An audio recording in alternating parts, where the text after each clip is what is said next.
¿Y ahora el agua dónde está? El agua está a su izquierda. A mi izquierda.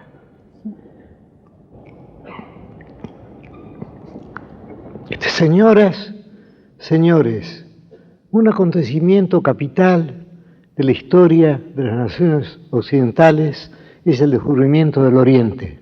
Pero quizás sería más exacto hablar de una conciencia, de un awareness, como se dice en inglés, del Oriente, continuo, algo así como la presencia de Persia en la historia griega.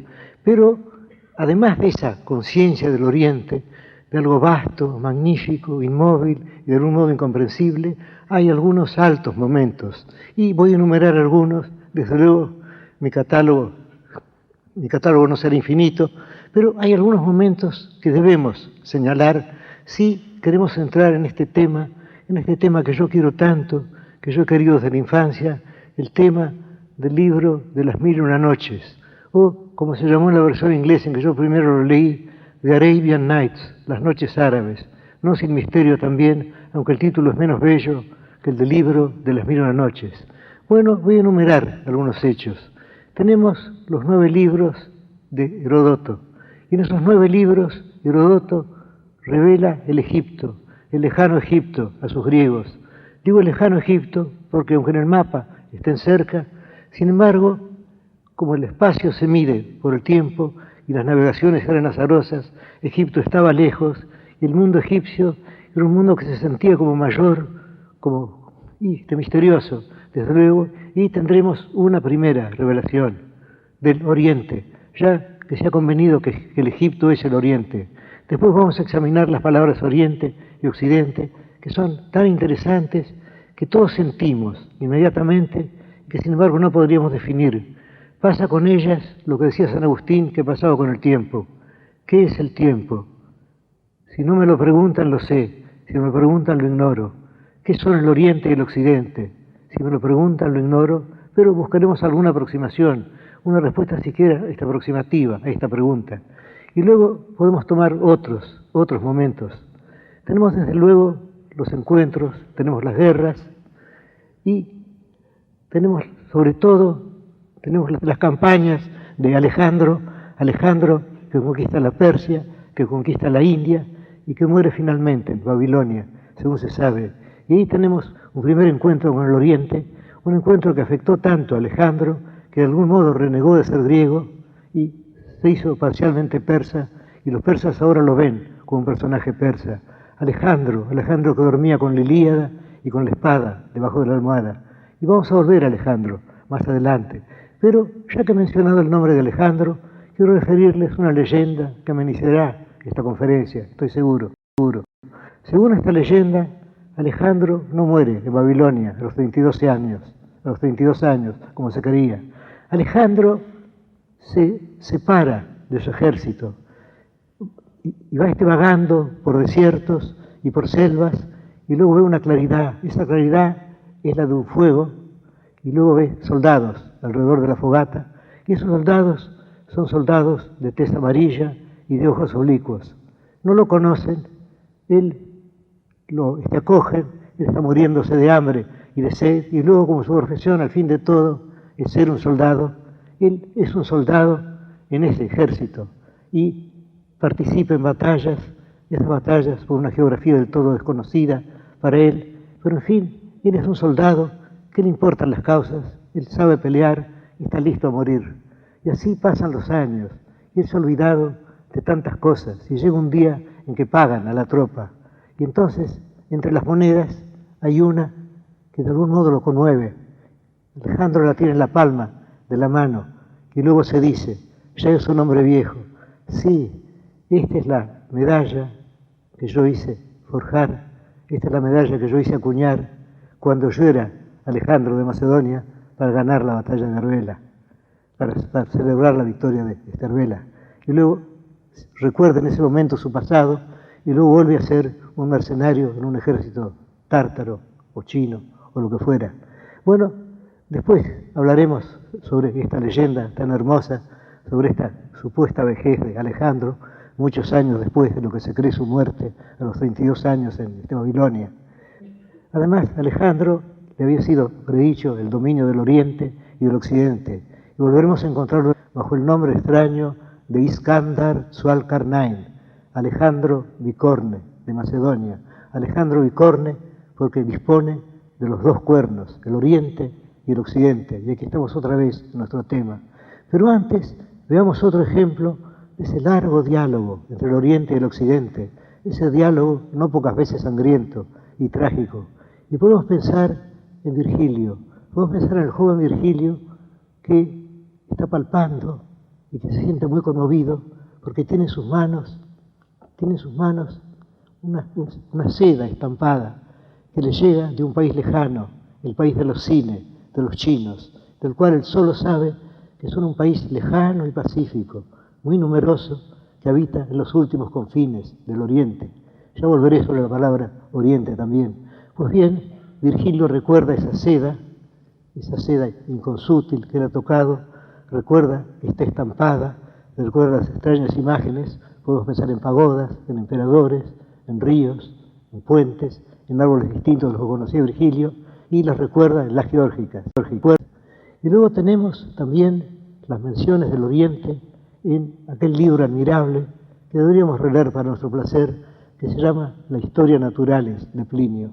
Y ahí se habla también de los chinos, de los cines, y se mencionan otros nombres, Bactriana, Persia, se habla de la India, del rey Poro, todo eso nos toca también.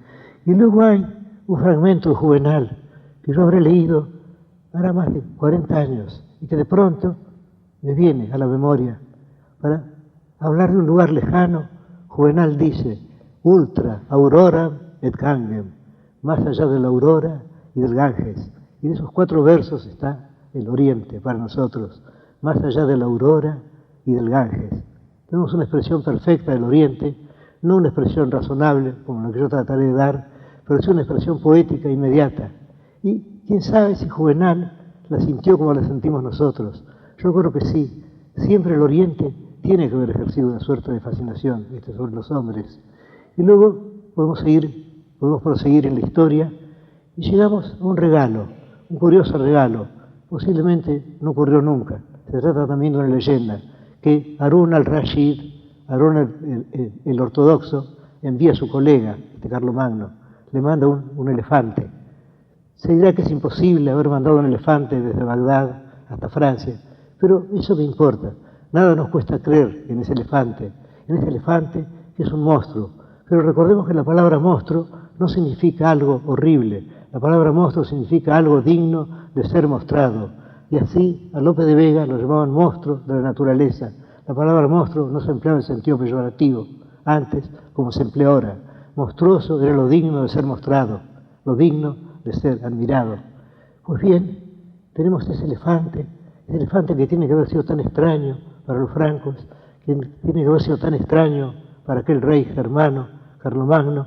Es triste pensar que Carlomagno no pudo haber leído, no pudo haber comprendido la chanson de Roland, ya que él hablaría en un dialecto germánico y no el idioma francés que vino después. Pues bien, le enviaron un elefante, y esa palabra elefante nos recuerda la chanson de Roland, nos recuerda que Roland hace sonar el olifant, la trompeta de marfil, y la trompeta de marfil se llama así precisamente porque procede del colmillo del elefante, olifant, elefante. Y ya que estamos hablando de etimologías, voy a ceder a esa tentación que tengo siempre de ser etimológico y recordar que la palabra alfil en español, la palabra alfil española significa el elefante en árabe y tiene el mismo origen que marfil.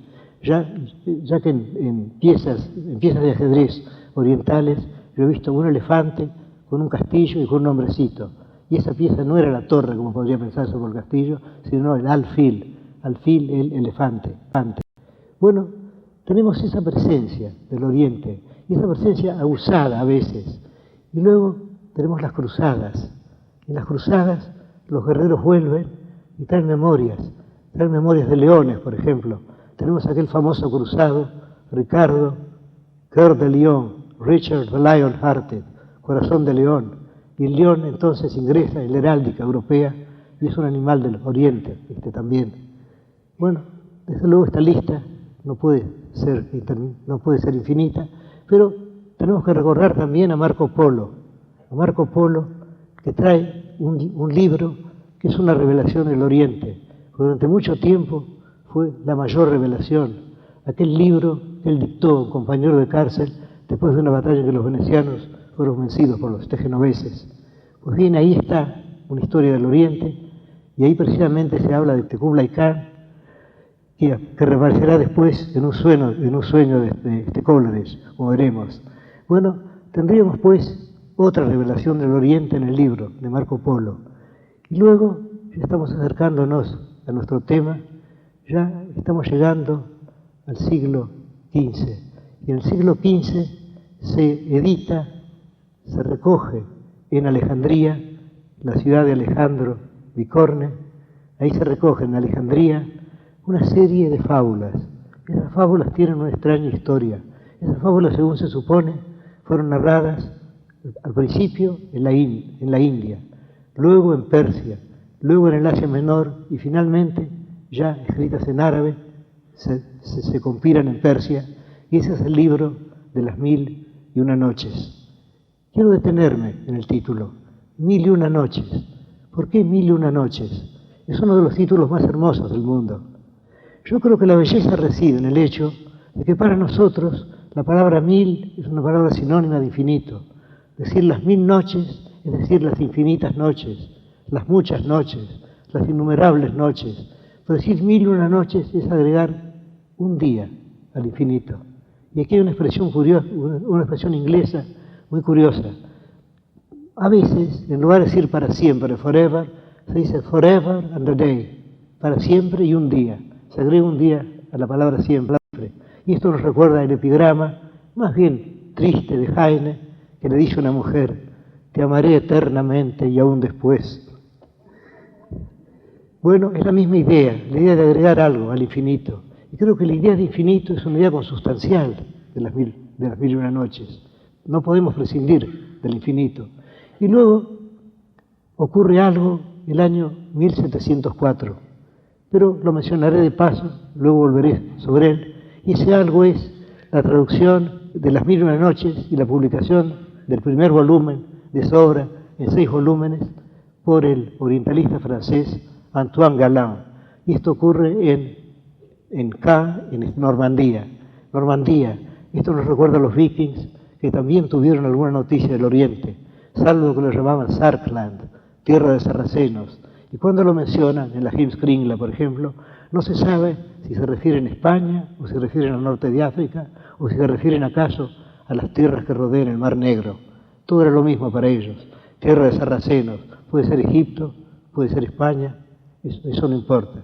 Sarkland, tierra de sarracenos.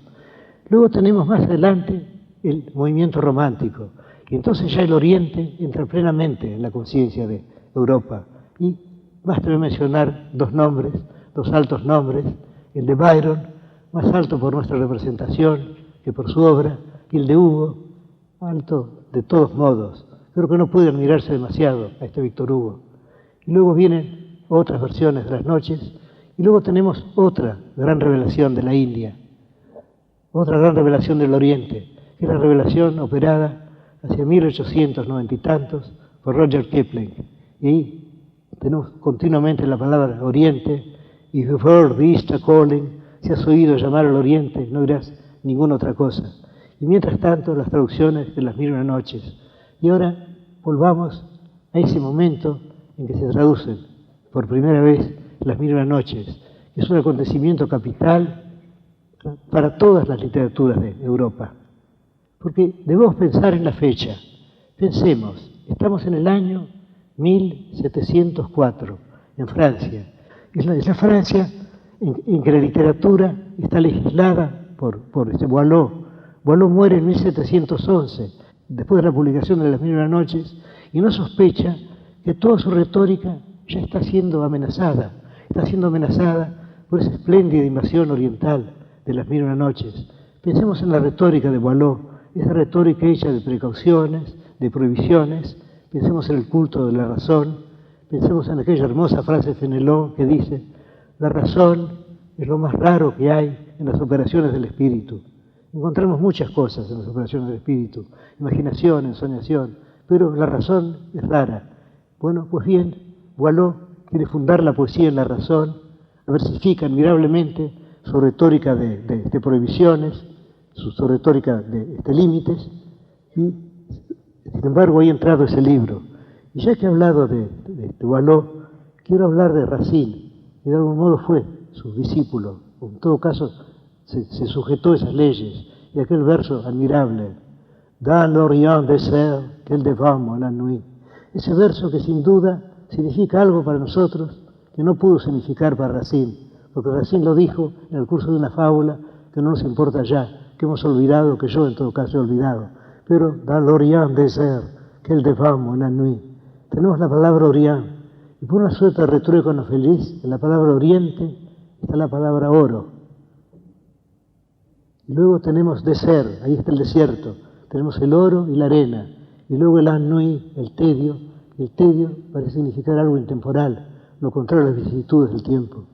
Y ahora me doy cuenta de que estamos hablando en Buenos Aires, y me doy cuenta de que el hecho de que estemos hablando aquí de las 1001 noches y que estamos hablando en un ilustre dialecto del latín que se llama la lengua española, es también un episodio de esa nostalgia, de ese comercio amoroso y a veces belicoso también del Oriente y del Occidente, ya que sí América fue descubierta, el descubrimiento de América fue un episodio del deseo de llegar a las Indias orientales. Si llamamos indios a la gente de Moctezuma, a la gente de Atahualpa, a la gente de Catriel también, ¿por qué no? Bueno, precisamente debido a ese error, al hecho de que los españoles creían haber llegado a las Indias. Es decir, que esta mínima conferencia mía también es parte de ese diálogo del Oriente y del Occidente. Bueno, tendríamos que definir ahora esas dos palabras. En cuanto a la palabra Occidente, desde luego sabemos el origen que tiene, y eso no importa, pero podríamos decir que la cultura occidental es impura en el sentido de que solo es a medias occidental. Yo he dicho, y lo repito ahora, y estoy convencido de ello, de que hay dos naciones esenciales para la historia de nuestra cultura, y esas dos naciones son Grecia, ya que Roma es como una extensión helenística. Bueno, y la otra nación es Israel, que es un país oriental, y los dos se juntan en lo que llamamos cultura occidental, es decir, la cultura occidental es a medias oriental. Y al hablar de las revelaciones del Oriente, debía haber recordado esa revelación continua que es la Sagrada Escritura, que es la Biblia. Desde luego, el hecho es recíproco también, ya que el Occidente influye en el Oriente. Hay un libro de un escritor francés que se titula El descubrimiento de Europa por los chinos, y es un hecho real que tiene que haber ocurrido también. Ese comercio es recíproco, viene a ser como una suerte de comercio amoroso, también. Y luego tenemos el otro concepto, el concepto de Oriente. Y Oriente, claro, significa el lugar en que sale el sol. Y una hermosa palabra alemana que quiero recordar aquí, la palabra Morgenland, por Oriente, Morgenland, tierra de la mañana, y luego Abendland, ustedes recordarán, der Untergang des Abendlandes, de Spengler, es decir, la ida hacia abajo de la tierra de la tarde, o como se traduce de un modo más prosaico, la decadencia del Occidente. Pero tenemos esas palabras Abendland y Morgenland. Carlyle, traduciendo a Novalis, traduce sajonamente al inglés la palabra Morgenland por Morningland, tierra de la mañana, y es esto lo que significa. Pero creo que no debemos renunciar a la palabra Oriente, una palabra tan hermosa, ya que en ella está, como he dicho, por una feliz casualidad está el oro. Y en la palabra Oriente sentimos la palabra oro, y además en el Oriente también, ya que cuando amanece se ve el cielo de oro. Y aquí vuelvo a recordar aquel ilustre verso de Dante, dolce color d'oriental zafiro, en que la palabra oriental tiene los dos sentidos, es el zafiro oriental, el zafiro que procede del oriente, y es también el oro de la mañana, el oro de aquella primera mañana del purgatorio. Bueno, ¿qué es el Oriente? Si lo definimos de un modo geográfico, nos encontramos con algo bastante curioso, y es que parte del Oriente sería el Occidente, o lo que para los griegos o para los romanos fue el occidente, ya que se entiende que el norte de África es el oriente.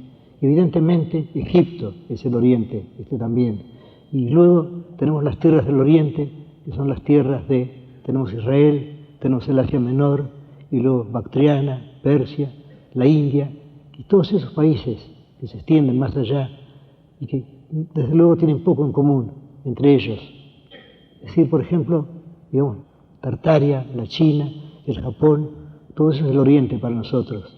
Salvo que al decir oriente, creo que todos pensamos ante todo en el oriente islámico y por extensión en el oriente del norte de la India o de parte de la India. Eso se lo debemos a ese libro. Es decir, hay algo que sentimos con el oriente, algo, por ejemplo, que yo no he sentido en Israel y que he sentido en Granada y en Córdoba. He sentido la presencia del oriente. Y eso no sé si puede definirse, pero no sé si vale la pena definir algo que todos sentimos íntimamente. Y aquí tenemos el primero, uno de los regalos de las 1001 noches, el hecho de que al decir el oriente debemos todas las connotaciones de esa palabra, las debemos al libro de las 1001 noches.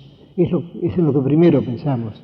Solo después podemos pensar en Marco Polo, por ejemplo, o podemos pensar, por ejemplo, en las leyendas del Preste Juan, en aquellos ríos de arena con peces de oro. Todo eso viene después. En primer término pensamos en el Islam, pensamos en el oriente islámico y egipcio. Es lo primero que se nos viene a la mente. Y ahora veamos la historia de ese libro y luego veamos algo sobre las traducciones. El origen del libro está oculto. Podríamos pensar en las catedrales malamente llamadas góticas, que son obra de generaciones de hombres. Pero hay una diferencia esencial, y es que los artesanos, los artífices de las catedrales, sabían lo que hacían. En cambio, las 1001 noches surgen de un modo misterioso.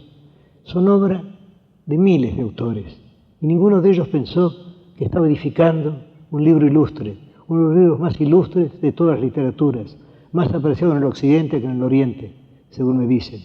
Y aquí hay una noticia curiosa, una noticia que transcribe el barón de Hammer, Purgstall, un orientalista citado con admiración por Lane y por Burton, los dos traductores ingleses más famosos del libro de las 1001 noches. Y él habla de ciertos hombres que él llama confabulatores nocturni, es decir, hombres de la noche que refieren cuentos, hombres de la noche cuya profesión es contar cuentos durante la noche. Y él cita un antiguo texto persa. En ese texto se dice que el primero que oyó recitar cuentos, que el primero que reunió hombres de la noche para que le contaran cuentos y distrajeran su insomnio, fue Alejandro de Macedonia. Esos cuentos tienen que haber sido fábulas, posiblemente, pero no podemos saber lo que eran.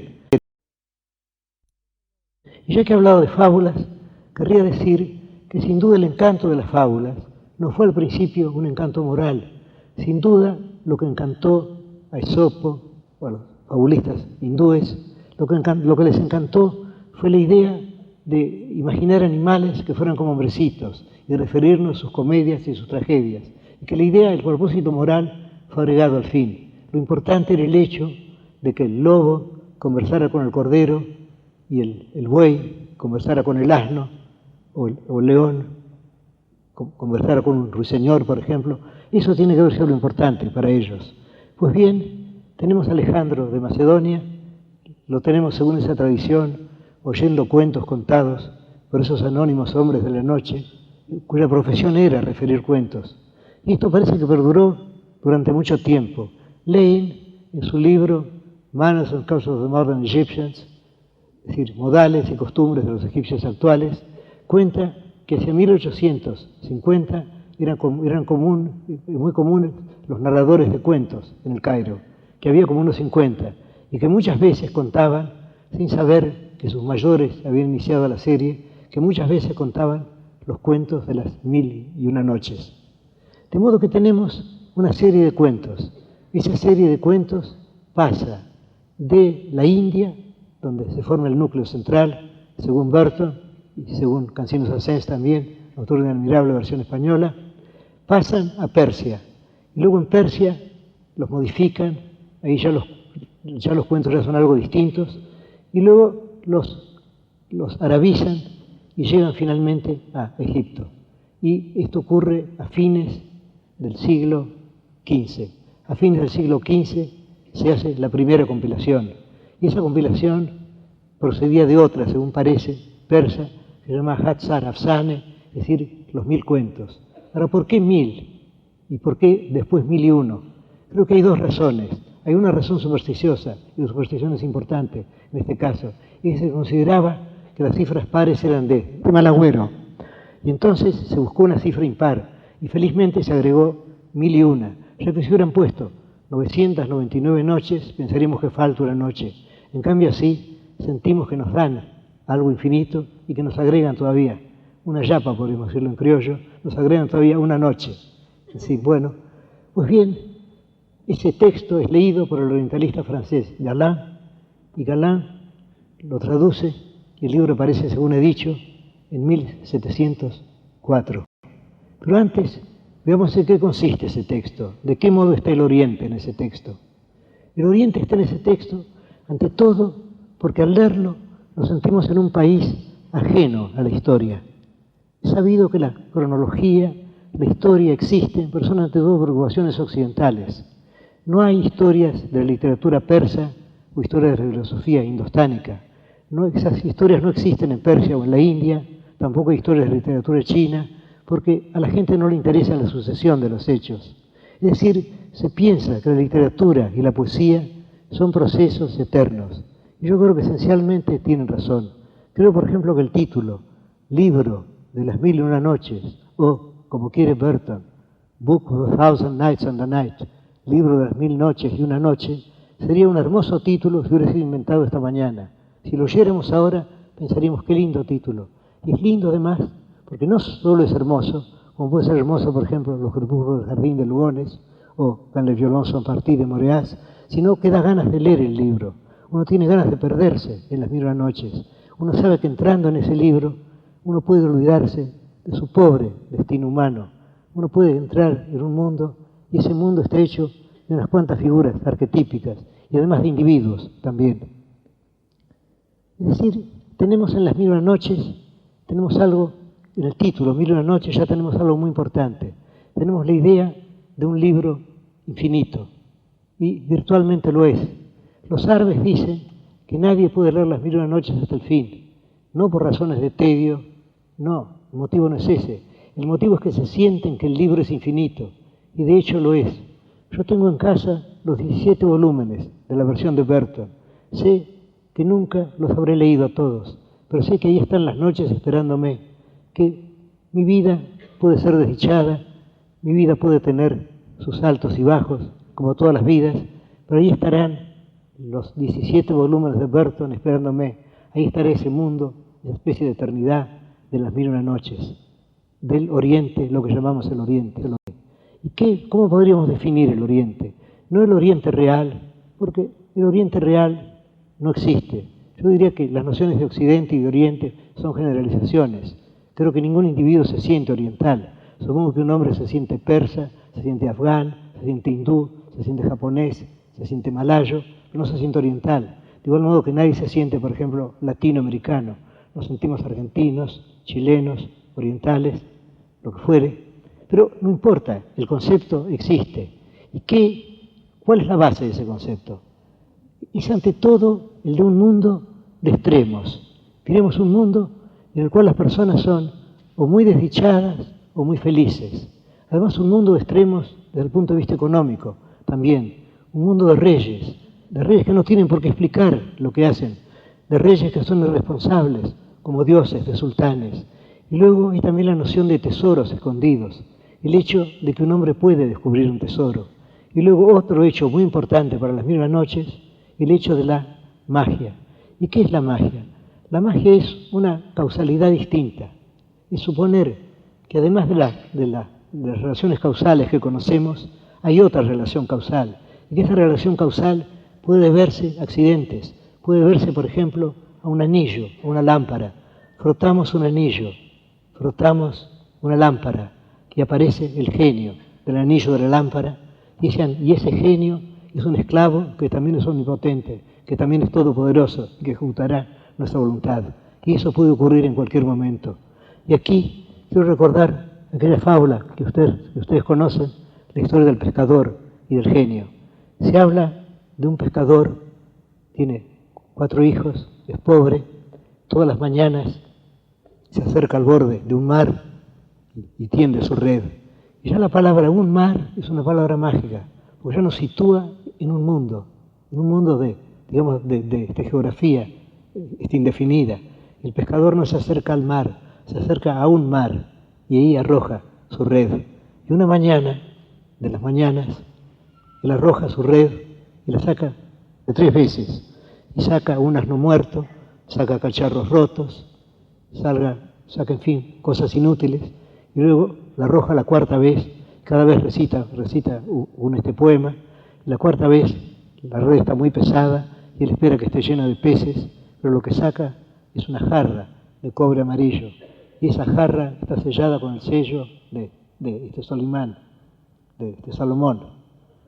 Y él abre la jarra y sale un humo espeso. Él piensa que puede vender la jarra, puede venderla a los caldereros, y sale un humo espeso de la jarra cuando él abre, y el humo llega hasta el cielo, y luego se condensa y toma la figura de un genio. Ahora, ¿qué son esos genios, los jinn? Pertenecen a una creación pre-adamita, anterior a Adán, inferior a los hombres, que tienen menos categoría que los hombres, pero pueden ser gigantescos.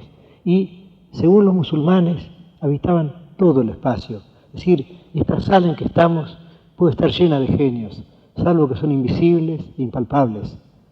El genio, entonces, el genio que ha sido prisionero de la jarra durante tanto tiempo, el genio dice, alabado sea Dios, y Salomón, su apóstol, o Solimán, su apóstol. El pescador le dice, ¿por qué habla de Salomón? Salomón ha muerto hace tiempo. Y entonces le dice que no, que el apóstol ahora es Muhammad, Mahoma. Y pregunta al otro por qué está encerrado en la botella. Y el otro le dice que fue uno de los jinn que se rebelaron contra Solimán, que Solimán lo encerró en la botella y lo arrojó al fondo de ese mar y puso el sello para que él no pudiera abrirla. Entonces el genio cuenta su historia. Y aquí tenemos un rasgo que es algo muy característico de las 1000 noches. Y es que estamos en un mundo fantástico, pero ese mundo, sin embargo, es un mundo hecho a imagen y a semejanza del hombre, es decir, se prestan procesos psicológicos a los genios o a los demonios. Y entonces pasan 400 años. Y entonces el genio dice, a quien me libere, yo le daré todo el oro del mundo. Y luego no ocurre nada, y él dice, a quien me dé libertad, yo le enseñaré, por ejemplo, el lenguaje de los pájaros. Bueno, pues no ocurre nada. Y luego así van pasando, él va multiplicando las promesas, él promete casi convertir en un dios al hombre que lo liberte, y un momento en que ya está irritado y dice, bueno, muy bien, al que me dé libertad lo mataré, y tengo que cumplir mi juramento. Prepárate a morir, oh mi bienhechor. Es decir, tenemos este rasgo de mal humor del genio, que es extrañamente humano y de algún modo querible. Y el pescador está aterrado, le pide al otro que no lo mate, y luego finge descreer de su historia, le dice, sí, pero lo que me has contado no es cierto. ¿Cómo tú, cuya cabeza toca el cielo y cuyos pies tocan la tierra, y que eres tan vasto y tan gigantesco, puedes haber estado encerrado, puedes haber sido prisionero de este pequeño recipiente de cobre? Entonces el otro le dice, hombre de poca fe, vas a ver, se reduce, entra en la botella, y entonces naturalmente el pescador la tapa otra vez y luego la amenaza. Bueno, y luego la historia sigue. Lo curioso es que esa historia sigue y llega un momento en que el protagonista no es el pescador. El protagonista es un rey, el principio es el pescador. Luego es un rey, luego es otro rey, el rey de las Islas Negras. Y todo esto luego se junta al final. Y esto es típico de las 1000 noches. Y aquí podemos pensar en aquellos cofres chinos, que hay uno adentro del otro, o en las muñecas rusas, que también hay una muñeca adentro de la otra. Encontramos algo parecido, lo encontramos en el Quijote, pero no llevado al extremo de las 1000 noches. Y además todo esto está dentro de un vasto relato central que ustedes conocen, el del sultán que ha sido engañado por su mujer y que resuelve no darle tiempo a su mujer para que lo engañe, y así se desposa con una mujer nueva cada noche y la hace ejecutar al alba, hasta que una mujer, Sharazad, resuelve salvar a las otras, y entonces va entreteniéndolo con cuentos que siempre deja inconclusos, hasta que sobre los dos han pasado 1001 noches y ella le muestra a su hijo. Es decir, tenemos cuentos adentro de cuentos. Tenemos un efecto curioso así, un efecto, digamos, infinito, algo que produce como una suerte de este vértigo. Esto ha sido imitado por escritores muy posteriores. Tenemos, por ejemplo, los 2 libros de Alicia, de Lewis Carroll. Tenemos la novela Der Golem, de Meyrink. Y también hay sueños adentro de sueños. Hay sueños así que se ramifican y que se multiplican. Y ese es otro rasgo de las 1001 noches. El tema de los sueños, por lo demás, es un tema preferido en las noches. Hay la historia de los 2 que soñaron. Esa historia empieza en Alejandría. Y un hombre de Alejandría sueña con una voz. Y la voz le dice que vaya a Persia. Y que en Persia y que encontrará un tesoro. Entonces el hombre se dispone al viaje. Se trata de un largo viaje. Hay naturalmente bandoleros, naufragios. Está a punto de morir de hambre en los desiertos que separan Alejandría de Persia. Pero al fin llega a una ciudad persa, se tiende a dormir en el patio de una mezquita, entran ladrones, los arrestan a todos y los llevan ante el cadí, ante el juez. Y entonces le preguntan a este hombre por qué está allí. Él dice: yo soy nativo de Alejandría, la ciudad de Alejandro. Y yo he venido aquí porque una voz me dijo que si yo venía a Persia, yo encontraría un tesoro. Y entonces el cadí se ríe hasta que se le ven las muelas, dice el texto. Se ríe y le dice: hombre crédulo, yo también he soñado que si yo fuera a Alejandría, yo encontraría un tesoro allí, y que lo encontraría en una casa en la que hay una higuera y un aljibe. Pero yo no he creído en esas cosas. Entonces le hace dar 100 azotes. Y el otro vuelve a Alejandría, ha reconocido la casa que describe el cadí, es su propia casa, y está la higuera, y está el aljibe, cava y encuentra el tesoro. Pero ha sido necesario que los 2 sueñen para que el hombre tenga el tesoro. Y ha sido necesario que él emprenda el viaje para merecer el tesoro. Ya que la voz pudo haberle dicho: hay un tesoro escondido en tu propia casa. Pero hay esa prueba, este también. Bueno, tenemos además, tenemos ecos del occidente en las 1001 noches. Nos encontramos con las aventuras de Ulises, salvo que Ulises es Sindbad del mar, Sindbad el marino, pero las aventuras estas son las mismas. Ahí está la historia por Polifemo, está contada de un modo distinto, pero ahí lo encontramos, el hecho de hacerse llamar nadie, todo eso está en las 1001 noches. Ahora, ¿qué significa esto? Significa que para erigir ese palacio de las 1001 noches se han necesitado generaciones de hombres, y esos hombres son de algún modo nuestros bienhechores, ya que nos han legado ese libro inagotable, ese libro que toma además tantas formas, ese libro capaz de tantas metamorfosis. Digo tantas metamorfosis porque el primer texto, el de Galán, es un texto bastante sencillo, es quizá el de mayor encanto de todos, el que no exige ningún esfuerzo del lector. Y sin ese primer texto, como hace notar el capitán Burton, no se habrían efectuado las otras traducciones que vinieron después. Galán publica ese libro, según he dicho, el año 1704. Y ese libro viene a ser una suerte de escándalo, pero al mismo tiempo de encanto para la razonable Francia de este gran monarca. Es decir, cuando se habla del movimiento romántico, se piensa en fechas muy posteriores, pero podríamos decir que el movimiento romántico ya empieza en aquel instante en que alguien en Normandía o en París lee Las 1001 noches, ya ha salido del mundo legislado por este Boileau, ya está entrando en otro mundo, el mundo de la libertad romántica. Y luego vendrán otros hechos, tenemos el descubrimiento de la novela picaresca por Le Sage, luego tenemos las baladas escocesas y inglesas reunidas por el obispo Percy hacia 1750, y luego hacia 1798 el movimiento romántico empieza en Inglaterra con Coleridge, que sueña. ¿Con quién sueña?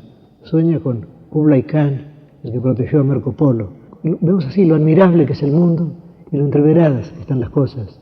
Y luego vienen las otras traducciones. Tenemos esta traducción de Lane, que viene a ser, que está acompañada de una enciclopedia sobre las costumbres de los musulmanes. Tenemos una versión antropológica y obscena de Burton, que está redactada en un curioso inglés, parcialmente del siglo XIV, un inglés lleno de arcaísmos y de neologismos, un inglés que tiene una gran belleza, pero que a veces es de difícil lectura.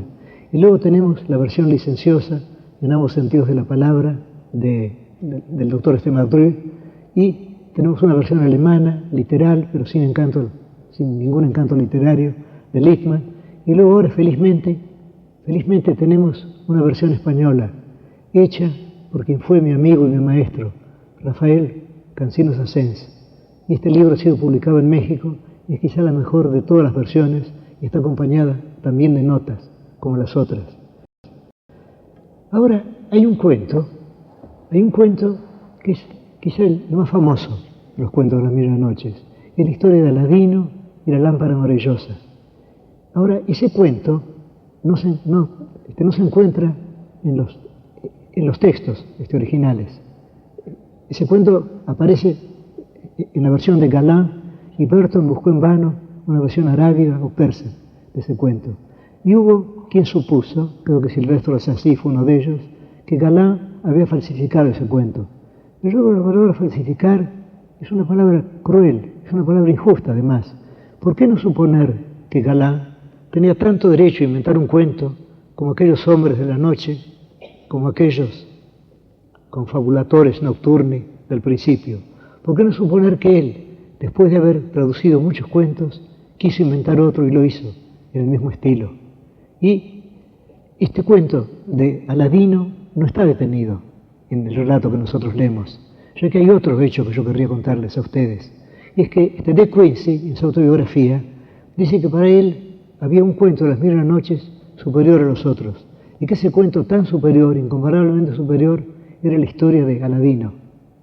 Y él habla de la circunstancia del mago, aquel mago del Magreb que llega a la China porque sabe que en la China existe la única persona capaz de exhumar la lámpara esta maravillosa. Ahora, Galland dice en el texto que el mago era un astrólogo y que los astros le revelaron el hecho de que tenía que ir a la China y encontrar al chico ese Aladino para que exhumara la lámpara. Pero De Quincey, que tiene una memoria inventiva, una admirable memoria inventiva, recordaba un hecho del todo distinto. Según él, el mago habría aplicado su oído a la tierra, habría ido las innumerables pisadas de los hombres y habría distinguido entre esas pisadas las pisadas del chico predestinado a exhumar la lámpara.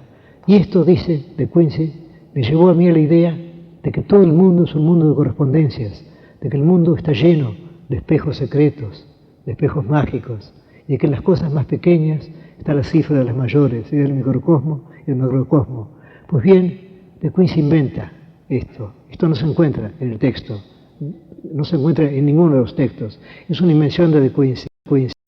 Y así yo llegaría a lo que sería el fin de esta conversación con ustedes. Y es el hecho de que las mil y una noches no han muerto. No debemos pensar en las mil y una noches como el libro de las mil y una noches. ¿Qué es un libro? Un libro es una cosa entre las cosas. Debemos pensar más bien en la traducción que le dio Galland. Él no tradujo le livre de mille et une nuits, él tradujo les mille et une nuits, es decir, las mil y una noches, el tiempo, el infinito tiempo. Y en el infinito tiempo, las mil y una noches prosiguen su camino.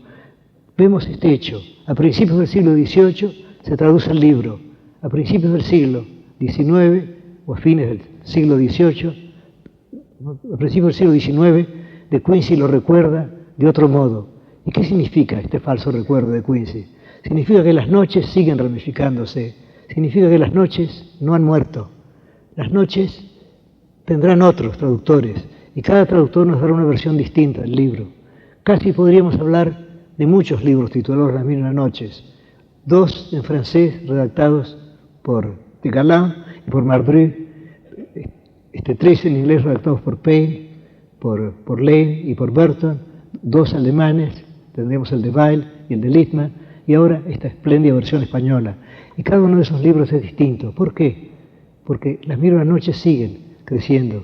Y ya que he hablado de Quincey, ¿por qué no pensar en Stevenson? ¿Por qué no pensar en Stevenson que publicó sus nuevas mil y una noches. En las nuevas mil y una noches tenemos un esquema que ya había sido usado en las mil y una noches, el de un príncipe disfrazado que recorre una ciudad acompañado por su visir y a quien le ocurren curiosas aventuras. Pues bien, Stevenson tomó ese modelo, inventó un príncipe Floricel de Bohemia, su decano, el coronel Geraldine, y los hizo recorrer Londres, pero no el Londres real, un Londres parecido a Bagdad, no a Bagdad de la realidad, sino al Bagdad de las mil y una noches, y escribió así su New Arabian Nights, sus nuevas mil y una noches. Y según se sabe, hay otro escritor, que ustedes probablemente conocen, otro escritor cuya obra debemos agradecer todos, Chesterton. Y Chesterton es el heredero de Stevenson. Y creo que es indudable que el Londres fantástico, en el cual ocurren las aventuras del padre Brown, por ejemplo, de la saga del padre Brown, ese Londres fantástico no existiría si él no hubiera leído Stevenson. Y Stevenson no hubiera escrito unas mil y una noches si no hubiera leído las mil y una noches. Es decir, las mil y una noches no son algo que ha muerto. Las mil y una noches siguen viviendo en nosotros. Es un libro tan vasto que no es necesario haberlo leído. Ya es parte de nuestra memoria, es parte de la memoria de la humanidad y seguirá siéndolo y seguirá ramificándose para siempre. Muchas gracias.